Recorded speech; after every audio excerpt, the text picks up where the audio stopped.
Milei estuvo en el muro de los lamentos, como presagiando lo que se vendría. La ley Omnibus vuelve a comisión, una demostración de que Milei, pese a ser presidente de una nación, no puede decidir sobre ella como si fuese su patio trasero, ¿no? ¿Qué palabras que justo se me ocurren en este momento? ¿Dónde lo habré escuchado antes? Bueno, Milei está hecho una granada y parece que dentro de poco estallará, quizás contra su propio círculo. ¿Qué le espera a la Argentina en ese contexto lleno de tensión, de controversia, de dudas, de que las cosas un día parecen A, al día siguiente parecen B, un día parece rojo, al otro día parece verde, en fin? Está con nosotros Jorge Elbaum para hablar de este hecho. Él es sociólogo y doctor en ciencias económicas. Conversaremos muy largo y tendido al respecto. Jorge, un gusto, un honor estar contigo esta tarde. Hola Enzo, muy buenas tardes, muchísimas gracias por el contacto. Gracias a ti, Jorge. Pues bien, quisiera iniciar esta conversación con el tema puntual, ¿no? La ley Omnibus vuelve a comisión. Para muchos un fracaso, para otros no sería bueno ir cantando victoria porque esto tiene para rato. ¿Cuál es la mirada, Jorge? ¿Por qué pasó esto? ¿Por qué es que, pese a que Milei partió a Israel con la seguridad, con la certeza de que su dichosa ley Omnibus iría viento en popa, ahora se encuentra con esta realidad? Se acaba de estrellar literalmente. ¿Qué pasó, Jorge? ¿Qué mirada tienes tú al respecto? Bueno, en principio hay que aclarar que Milei llega a la presidencia efectivamente con un caudal electoral muy importante, luego de haber pasado por una primera vuelta en la cual se eligieron las cámaras, es decir, la Cámara Baja y la Cámara Alta, la Cámara de Diputados y la Cámara de Senadores. De senadores. En esa primera elección, el partido que él comandaba hizo una elección horrible. Es decir, hoy por hoy Milei tiene el 10%, aproximadamente 11 como mucho, de los diputados del Congreso y no más de un 6-7% de los senadores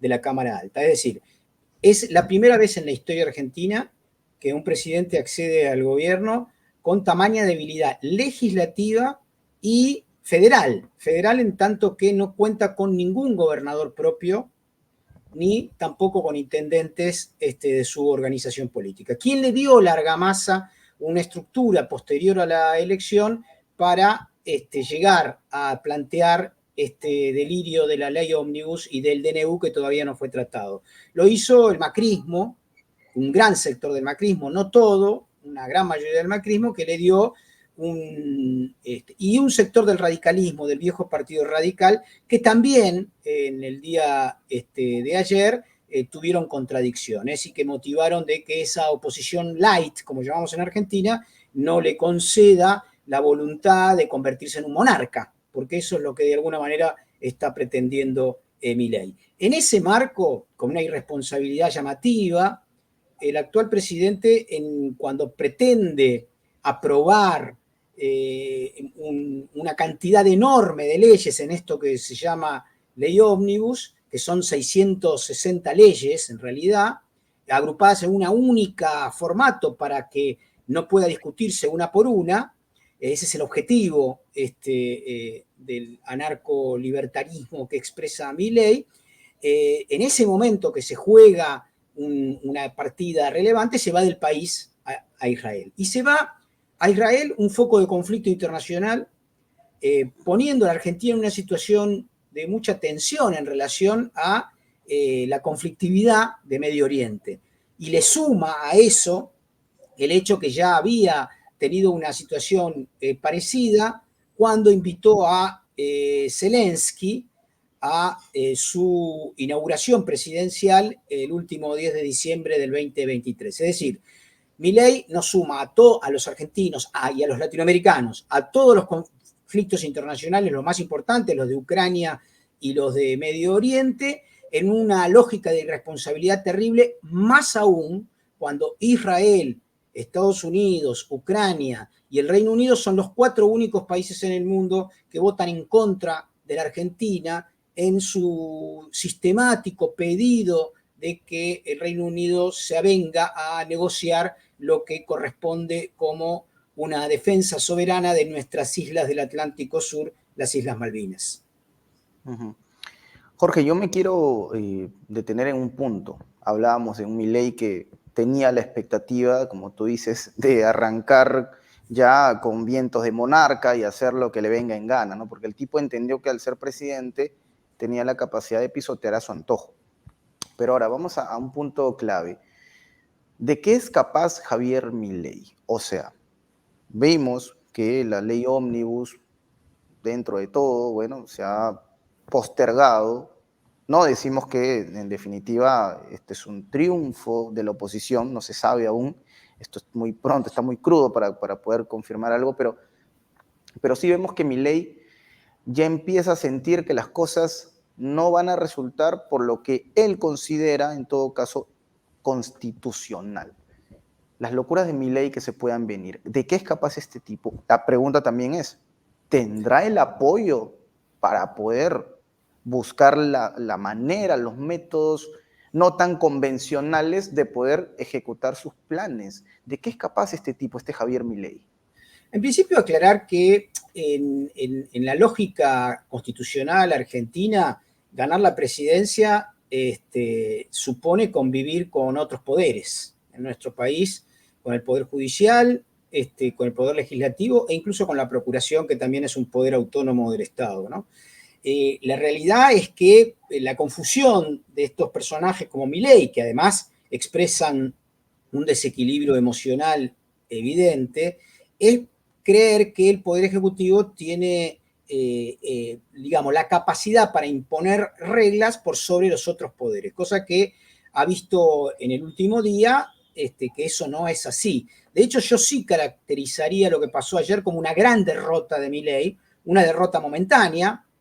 Podemos ver a futuro cómo se expresa esa derrota. Un escenario posible que deviene de esa derrota es una debacle sistemática del gobierno de Milei, que es mi hipótesis, porque que está, digamos, hacendada o está vinculada a otros factores que están sucediendo y que tienen que ver con la crisis económica, con la inflación y sobre todo con la movilización social de la CGT, es decir, el movimiento obrero organizado, y de los movimientos sociales que tienen un predicamento muy importante, sobre todo en la economía no formal de los trabajadores. Entonces, la realidad es que quiso hacer fortaleza de una debilidad. En menos de un mes y medio ha tenido esta derrota única en la historia de la política democrática argentina. Nunca nadie antes ha postulado una cuasi reforma constitucional de facto, o eufemizada o que está basada en un engaño, y bueno, ha tenido una derrota. Lo que aparentemente empieza a suceder es la figura de la desnudez del rey, ¿no? El rey está desnudo, empiezan a decírselo algunos, otros no. De hecho, incluso hay votantes que hicieron volver atrás a comisión estos primeros eran 660 artículos, llegaron al recinto 300, o sea, se podó por la mitad, y también esos 300 fueron cuestionados y tienen que empezar de nuevo a discutirse en la comisión. Estamos frente por un lado, a alguien que tiene un gran desequilibrio mental, que no tiene experiencia política, que no cree en la política en tanto espacio de negociación y construcción de consensos, pero yo no veo como una posibilidad de poder saltarse las regulaciones institucionales y democráticas. ¿Por qué? Porque en Argentina ha sido probablemente uno de los únicos países del mundo, y si no el único, en lo cual los genocidas de la última dictadura militar todavía están presos y muchos siguen muriendo en la cárcel, producto de los crímenes cometidos. Y es una evidencia aleccionadora a los militares en actividad de que, aunque pudieran hipotéticamente acompañar una aventura militarista, tarde o temprano podría llegarles esta escena muy divulgada en la Argentina de un ex presidente de facto como Jorge Rafael Videla muriendo en la cárcel en un inodoro. ¿no? Como efectivamente falleció. Entonces digo, el espacio para el golpismo no existe hoy en Argentina, tampoco para cerrar el Congreso, con lo cual la hipótesis más previsible es una decadencia del gobierno de Milei sistemática, acompañada fundamentalmente de la crisis económica.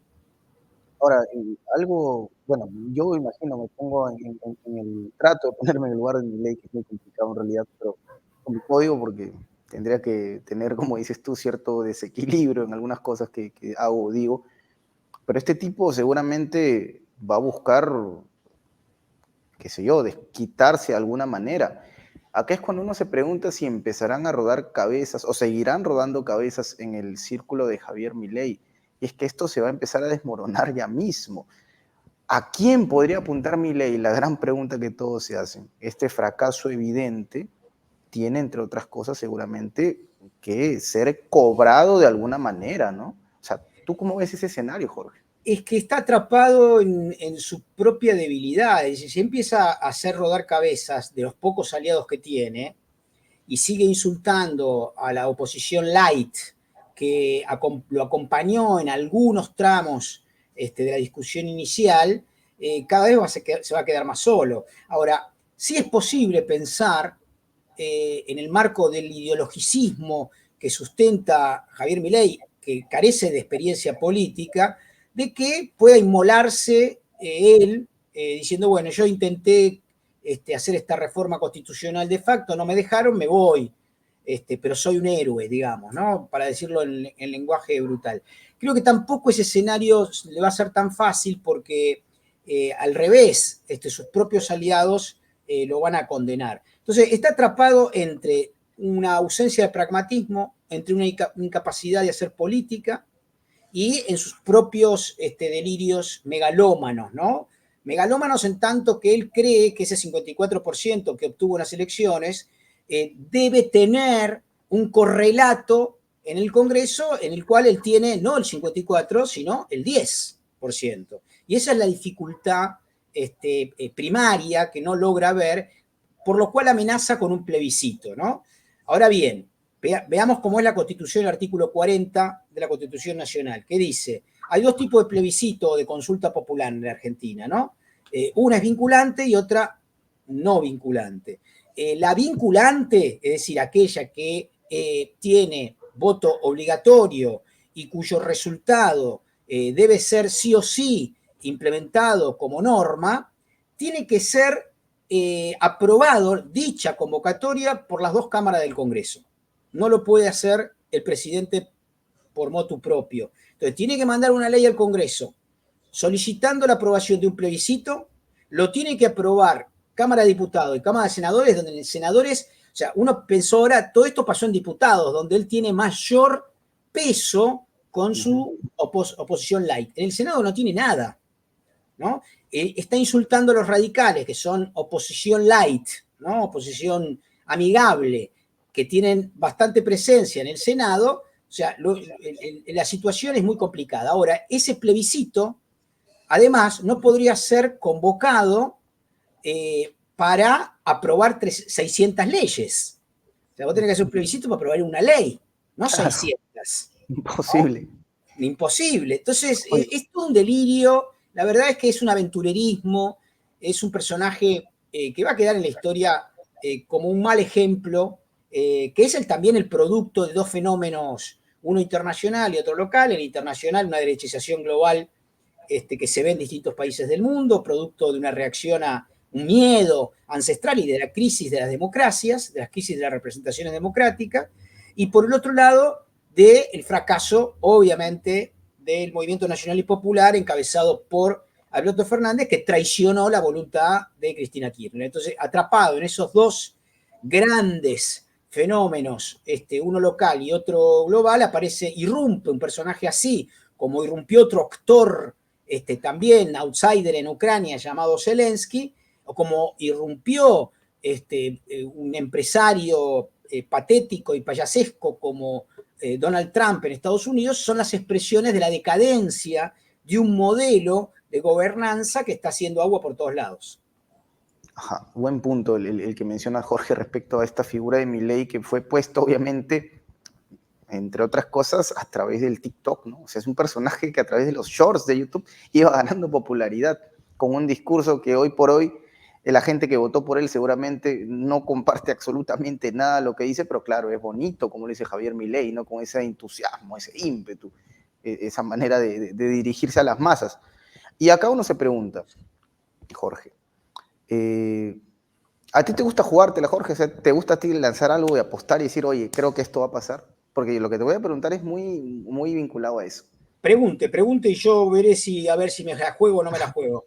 Si te lanzas o no a la piscina. A Así ver, es.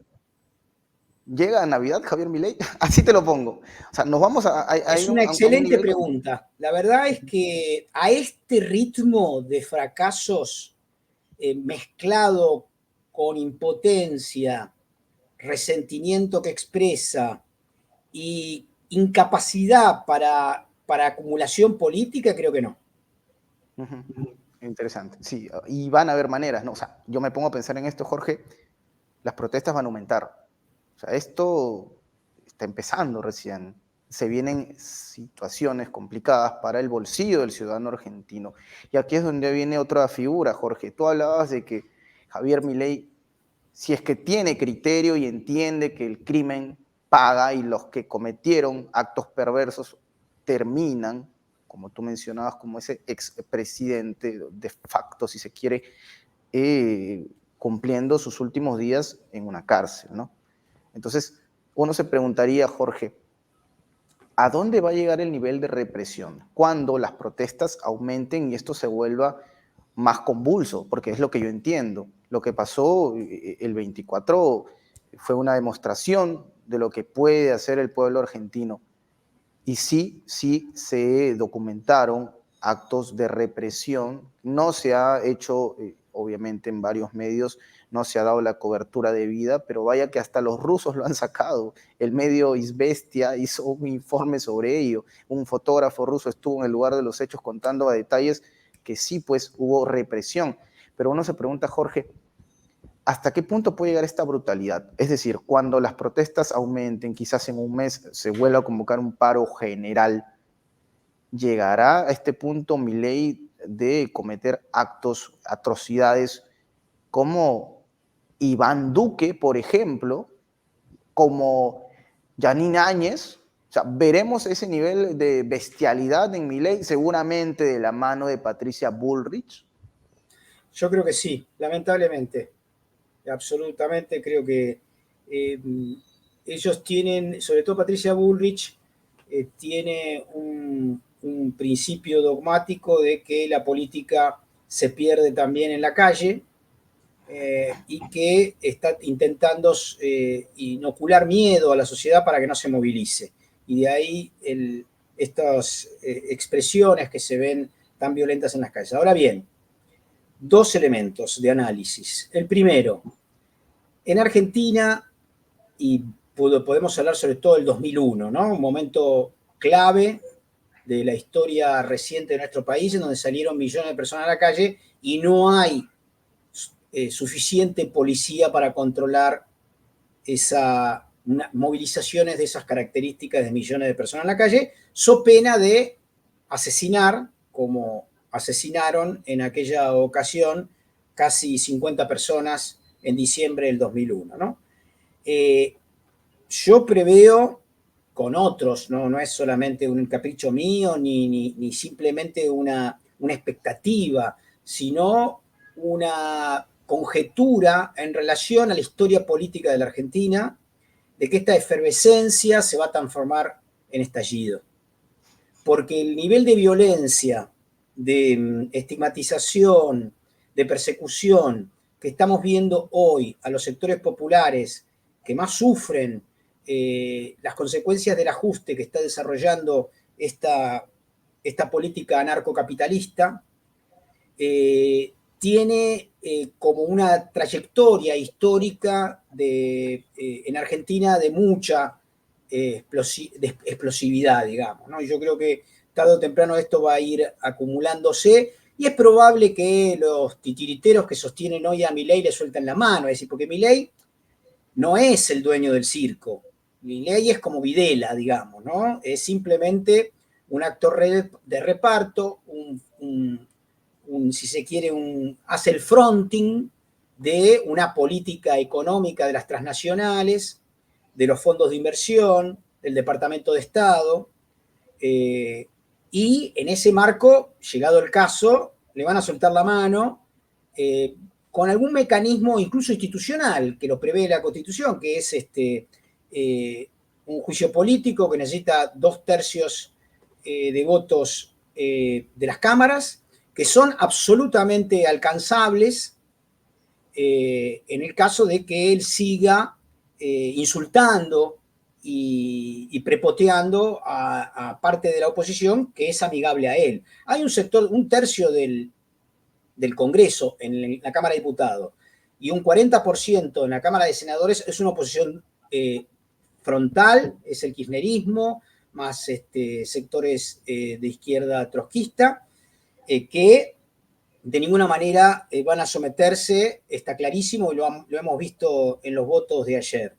Ahora, hay otra oposición, un sector oficialista muy pequeño que va a sostenerlo. Ahora, si uno junta a la oposición light a la oposición dura, supera los 2/3 necesarios para echar a Milei y para que asuma probablemente la actual vicepresidenta, que es tan peligrosa como Milei, pero tiene menos desequilibrios mentales. Entonces es como más... Ecuánime, digamos, ¿no? No sé si la palabra es ecuánime, es más inteligente, menos desbordada y tiene más capacidad probablemente de asumir la responsabilidad de ser un gobierno en minoría, ¿no? Correcto, Jorge. Buena observación esta que mencionas, ¿no? Claro que Milei no es el dueño del circo, como tú dices, y bueno, quién sabe, la señora Villarroel está a la expectativa de asumir el mando. Y hay mucho parentesco con, ahora que hablabas precisamente del 2001 y de la Rúa como tal, ¿no? Señor Fernando de la Rúa. Porque claro, es posiblemente un escenario como este, estamos viendo un déjà vu, ¿no? Se va a repetir, quién sabe, un Milei que no complete su mandato. No sé si se escape en helicóptero, no creo. De repente se va en ómnibus, ¿no? Haciendo honor a su ley ómnibus, quién sabe. Me gustaría tocar un punto ahora, Jorge, ya para ir cerrando con esta entrevista, un punto más externo, ¿no? Una mirada más internacional. ¿Qué te deja esta visita de Javier Milei a Israel, los anuncios que hizo, las repercusiones que incluso jamás lanzó un comunicado condenando las decisiones de Milei una vez que pisó suelo israelí? ¿Qué opinas de esto, Jorge? Bueno, en principio es una irresponsabilidad irse en el mismo momento que están debatiéndose y él debiera defender su proyecto político, lo que demuestra, además de una irresponsabilidad manifiesta, una carencia de capacidad para liderar un proyecto político. En segundo término,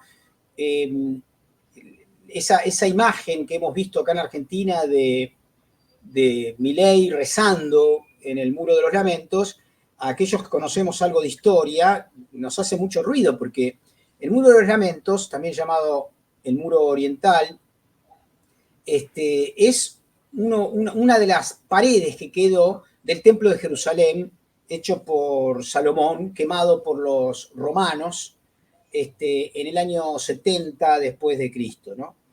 En ese templo, que estaba, digamos, dentro de las murallas, una de las cuales sobrevivió, que es el Muro de los Lamentos, por ejemplo, Jesús echó a los mercaderes del templo.